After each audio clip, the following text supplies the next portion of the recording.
آپ آ گئے ہو تو کچھ چاندنی سی باتیں ہو، زمین پہ چاند کہاں کہاں روز اترتا ہے۔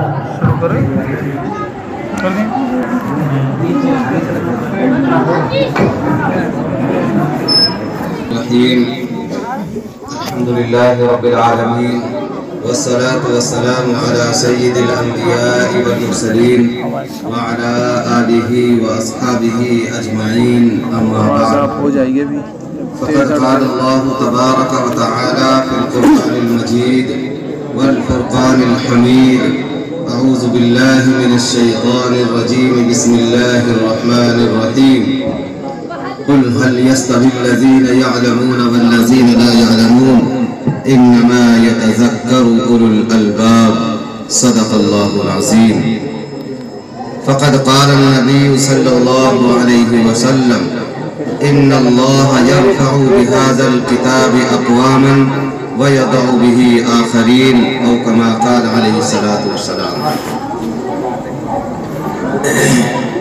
اسٹیج پر تشریف فرما علماء کرام، خاص طور سے ہمارے بڑے قابل احترام حضرت مولانا مفتی مسعود صاحب مدظ اللہ العالی، اور اس گاؤں کے بزرگوں بھائیوں، اللہ رب العالمین نے بے حد کرم اور فضل فرمایا کہ ہم کو اور آپ کو اس محترم بھائیوں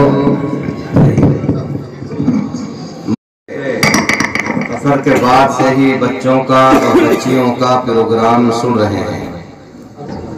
ماشاءاللہ ان معصوم بچوں اور بچیوں کی زبانی بہت ساری باتیں آپ کو اور ہم کو سننے کے لیے ملی۔ اللہ تعالی ہم سب کو عمل کی توفیق عطا فرمائے۔ بھائیوں، سب سے بڑی چیز اس دنیا میں اگر کوئی ہے تو وہ تعلیم ہے، وہ شکشا ہے، ایجوکیشن ہے۔ اللہ رب العالمین نے حضرت آدم علیہ السلام کو پیدا فرمایا، اور پیدا فرمانے کے بعد یہ بتایا کہ یہ ہمارا زمین میں خلیفہ ہے، یہ ہمارا نائب ہے۔ اور حضرت آدم علیہ السلام کے لیے اللہ رب العالمین نے تمام فرشتوں سے اور ابلیس سے سجدہ کرایا کہ آدم کے لیے سجدہ کرو۔ اللہ رب العالمین فرماتے ہیں وَإِذْ قُلْنَا لِلْمَلَائِكَةِ اسْجُدُوا لِآدَمَ فَسَجَدُوا إِلَّا إِبْلِيسَ أَبَى وَاسْتَكْبَرَ وَكَانَ مِنَ الْكَافِرِينَ۔ اللہ رب العالمین فرماتے ہیں کہ ہم نے فرشتوں سے کہا کہ آدم کے لیے سجدہ کرو، جھکو ان کے لیے۔ تمام کے تمام فرشتے جھک گئے، شیطان نہیں جھکا، شیطان نہیں جھکا۔ کیوں نہیں جھکا؟ شیطان حضرت آدم علیہ السلام سے ہزاروں سال بڑے ہیں، بہت پرانے، اور جنت کے فوڈ منسٹر، معلم الملائکہ، فرشتوں کے استاد، اتنا اونچا مقام تھا ابلیس کا، شیطان کا۔ لیکن حضرت آدم علیہ السلام کے لیے سجدہ نہیں کیا، انکار کر دیا صاحب کہ میں سجدہ کروں، ایسا نہیں ہو سکتا۔ ہاں یہ مجھے سجدہ کرے تو ایسے تو بات بنے، لیکن میں کروں ایسی بات نہیں بن سکتی۔ اللہ رب العالمین نے اسی وقت فوراً حکم دیا قال فاخرج منها فإنك رجيم وإن عليك لعنتي إلى يوم الدين، کہ خبیث میری جنت سے نکل جا۔ اتنے دن سے کھلا رہے، پلا رہے، راکھ رہے، دیکھ رہے، ساری ذمہ داری سونپ رکھی ہے، اتنا اونچا مقام دے رکھا ہے۔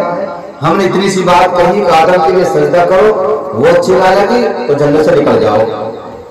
جنت سے نکال دیا اللہ رب العالمین نے۔ نکلتے نکلتے، بھاگتے بھگاتے، راستے میں دعا کر لی اللہ سے۔ کیا کر لی؟ ایک دعا۔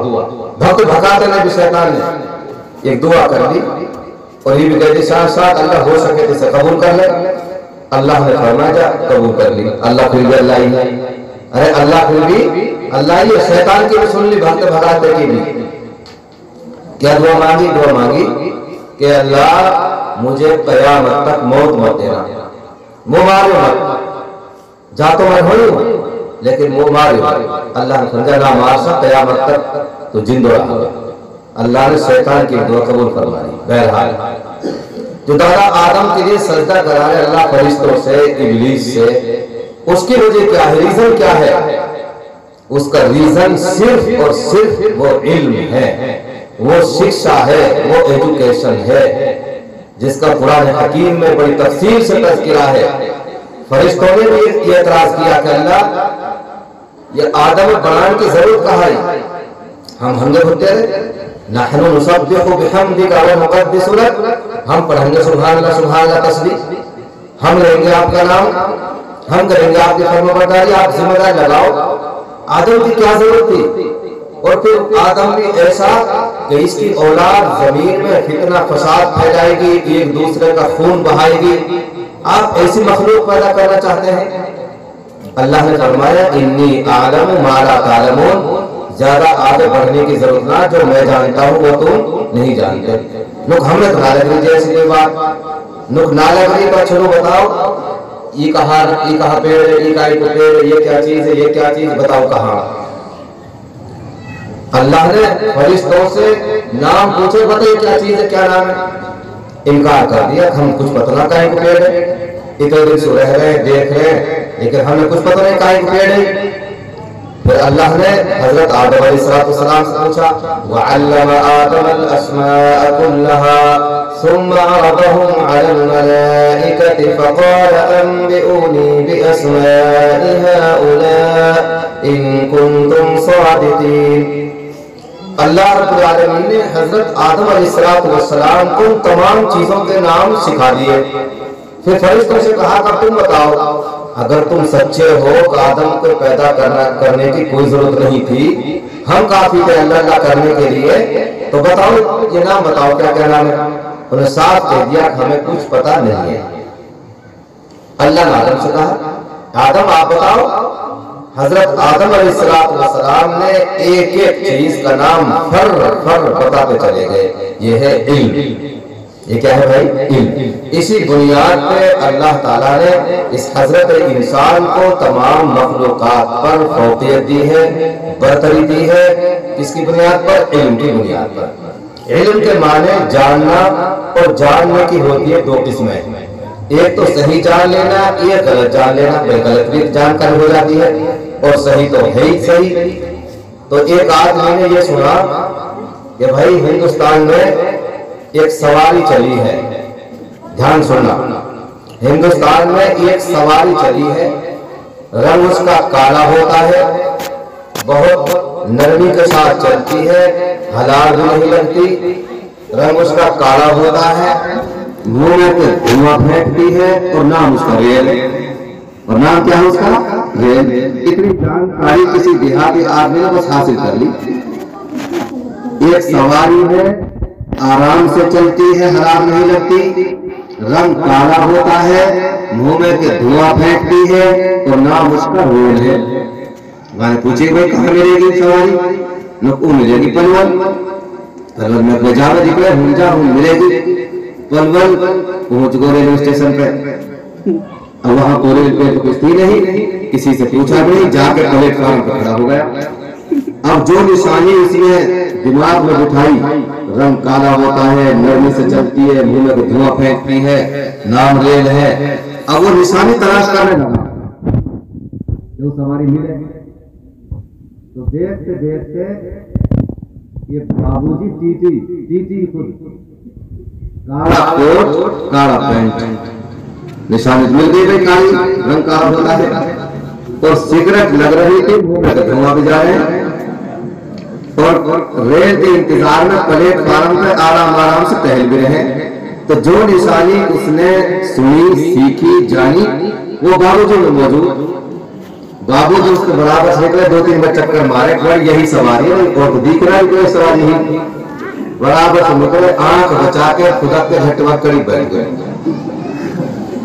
اب بابو جی لکھائی پکڑو تگڑوں میں ہو کوئی، بابو جی سوتا روڈ سے ہے جو نبھائی چل پاگل تو بیوقوف ہے، ارے بیوقوف میں نہ ہوں، بیوقوف تو سواری ہے چلنا نہیں، اور وہ آگے جانو